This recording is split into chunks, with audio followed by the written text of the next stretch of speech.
नमस्कार जय जगन्नाथ। गाँ एक आवेगर कथा। गाँर माटी पानी पवन गछलतार भी प्राण थाए। पाटी न खोली अनेक गुड़िए कथा कही पकाए।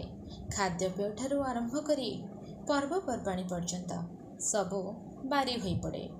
पहिलो आषाढ़र वर्षा टपाक माटी पड़गले माटीर जो अपूर्व बास्ना सतरे गाँ गाँ परी बाजी उठे। मो मोनालिसा बेहेरा मो कवितार शीर्षक स्मृति रे मो गाँ। गाँटी मोर भारी निआरा मने पड़ी जाए तार चेहरा। गाँटी मोर भारी निआरा मने पड़ी जाए तार चेहरा।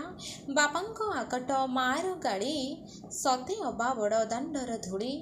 निदुआ आखिरे बुढ़ीर कप ब्राह्म मुहूर्ते नव बधुर तप। घंच आंब तोटा बाड़ीर साग मुहँ को मानई जेजेंक राग। घंच आंब तोटा बाड़ीर साग मुहँ को मानई जेजेंक राग। नईकड़ हलदी सोरिष खेत स्मृति रे रहिब सदा गुरुंक बेत।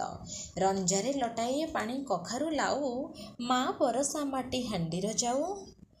भूलिकी पारई साथी जे मिली भारी भीड़ जमई रजर दोड़ी। भूलिकी पारई साथी जे मिली भारी भीड़ जमई रजर दोड़ी। पुनेई परबे आरिसा पिठा आहा कि सुंदर लागई मिठा। नई पोखरी तुठर माछ पखाण आगरे सबुत तुच्छ। सारुबुदा मूले केई कटर रड़ी कागज टंगा को पानी रे दियोई छाड़ी। सारुबुदा मूले केई कटर रड़ी कागज टंगा को पानी रे दियोई छाड़ी। भागवत टुंगी नवाक्षरी छंद महकी उठे गंग शिउड़ी गंध। गाँ माटी पानी लागे चंदन नीति करिबी मु ताकु बंदन।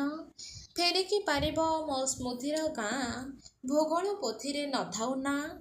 फेरिकी पारिब मो स्मृतिर गाँ भूगोल पोथिरे नथाउ ना। धन्यवाद।